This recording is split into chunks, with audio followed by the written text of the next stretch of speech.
betul bambu. Kalau orang lokal Part pasti sebutnya 2, toe ya. cerita soal Ini batu bambu cermin. basuri atau toe. Nah, selain bambu, kita punya hewan atau binatang yang hidup di sekitaran sini.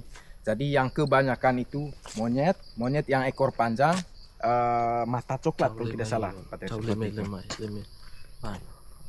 Kemudian hewan berbahaya juga ada, Pater. Salah satunya ular ya. Ular berbisa ular juga, yaitu ular hijau. Jenis viper. Dan itu sangat berbisa sekali. Dan itu Kata tersebar di kemana-mana. Oh iya, jadi kebanyakan itu di bambu-bambu, di kayu-kayu, tapi jarang sih di trek, Pater. Jarang ya, karena biasanya mereka kamuflase di daun-daun hijau seperti itu. Kakata asio. Kakata, yuk. Nanti ada di tempat kita keluar itu ada masih satu ular kecil, ular hijau di masih. Lalu sedang kalau kamuflase. boleh, sejak kapan ini dijadikan objek wisata? Apakah persis setelah ditemukan lalu oleh pemerintahan Kabupaten Manggarai waktu itu akhirnya dijadikan atau katakanlah dibikin supaya tempat ini menjadi salah satu objek wisata? Oke, untuk itu mungkin secara jelasnya bisa Pater tanya nanti di di bagian tiketing yang dinas pariwisata. Takutnya saya salah, Pater. Saya juga kurang mendalami tentang hal itu sejak kapan, tapi setahu saya semenjak ini belum jadi Tetap kabupaten hidup, sendiri juga dulu, artinya masih Kabupaten Manggarai.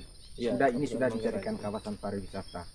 Nah, untuk trek yang kita jalan ini, Pater, ini baru selesai pada tahun 2021 ya, semenjak Covid, setelah Covid. Jadi trek ini sama nanti ada tangga yang akan kita lewati juga, termasuk office yang di depan tadi. Baru juga. Baru. Jadi ini sekaligus dikerjakan dan langsung oleh Kementerian PUPR sendiri. Nah, jadi sebelum itu kawasan ini dikelola oleh pemerintah desa di bawah badan usaha milik Oh, di desa. Batu Cermin itu kah? Iya. Oh. Jadi setelah ini fasilitasnya ini maksud saya setelah kawasan ini dijadikan kawasan super prioritas sama Presiden Jokowi, jadi dibenarinlah fasilitas ini, trek, tangga yang kita lewati nanti termasuk office yang di depan. Nah, semenjak itu ini dikembalikan lagi ke pemerintah daerah dinas pariwisata sampai sekarang. Jadi sekarang dikelola pemerintah daerah sendiri. Iya. Dulu dikelola oleh Pemerintah desa. Desa dulu. Badan usaha milik desa, BUMDes. Iya, Bundes. Oke. Iya. Kalau seandainya dari angka atau jumlah pengunjung di sini, Iya. apakah meningkat dari tahun ke tahun atau seberapa besar euforia baik dari mancanegara maupun domestik yang berkunjung ke tempat ini? Jadi mungkin dilihat dari peningkatan kunjungan itu semenjak ini dijadikan kawasan super prioritas, Pak Tere. Jadi semenjak ini dijadikan kawasan super prioritas, jadi tingkat promosinya juga semakin luas ya. Jadi dari semenjak itulah tingkat kunjungan sudah semakin banyak ke sini, ke kawasan ini. Di samping ini juga sebagai kawasan yang sangat mudah untuk dikunjungi, baik dari hotel, dari bandara, seperti itu. Jadi ini menjadi destinasi yang paling utama atau paling pertama yang bisa dikunjungi oleh para tamu-tamu, seperti itu. Nah, kalau dari peningkatan yang signifikannya semenjak ini di penerbangan dari Singapura langsung ke Labuan Bajo, termasuk dari Kuala Lumpur langsung ke Labuan Bajo juga, jadi peningkatan kunjungan itu sangat terlihat sekali seperti itu.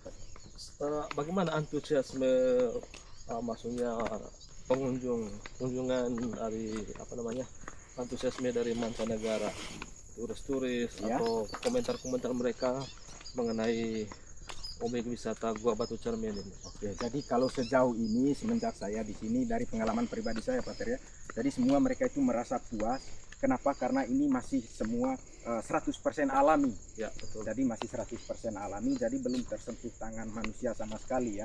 Jadi mereka sangat antusiasme sekali bisa menikmati keindahan alam bawah laut pada zaman dahulu seperti itu, Pak Tere. Jadi mereka bisa melihat fosil-fosil yang ada, terus bisa menikmati udara segar di sekitar sini juga. Jadi mereka kebanyakan mengatakan ini lebih alami dari yang kita bayangkan, seperti itu. Oke.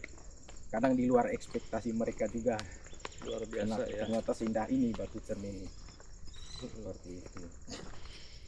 Baik, kalau seandainya ini kan Gua Batu Cermin, Ya. kira-kira sebesar apa itu ya? Untuk ukuran atau Ya ukurannya maksudnya gua itu.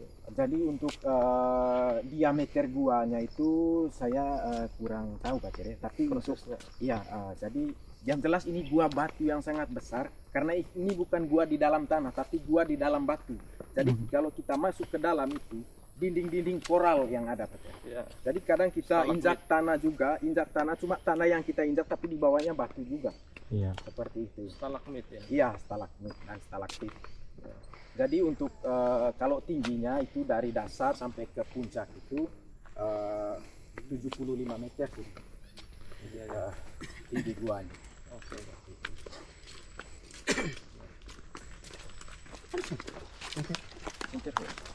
Halo.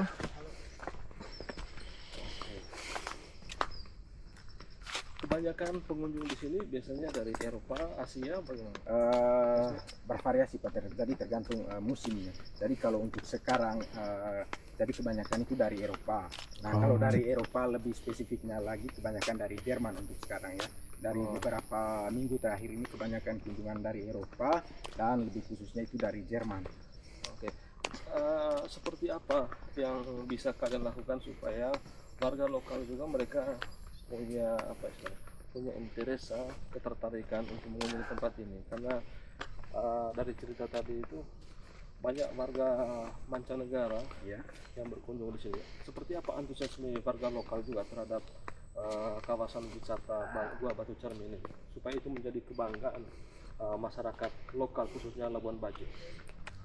Mungkin dari segi promosi tadi Pak Tere, jadi kalau misalnya promosinya bagus, jadi semakin banyak kunjungan wisatawan yang ke sini, yang jelas bisa meningkatkan apa namanya, kalau masyarakat lokal yang punya usaha semacam UMKM begitulah Pak Tere. Iya, betul. Jadi setidaknya itu menambah sedikit perekonomian untuk warga lokal dengan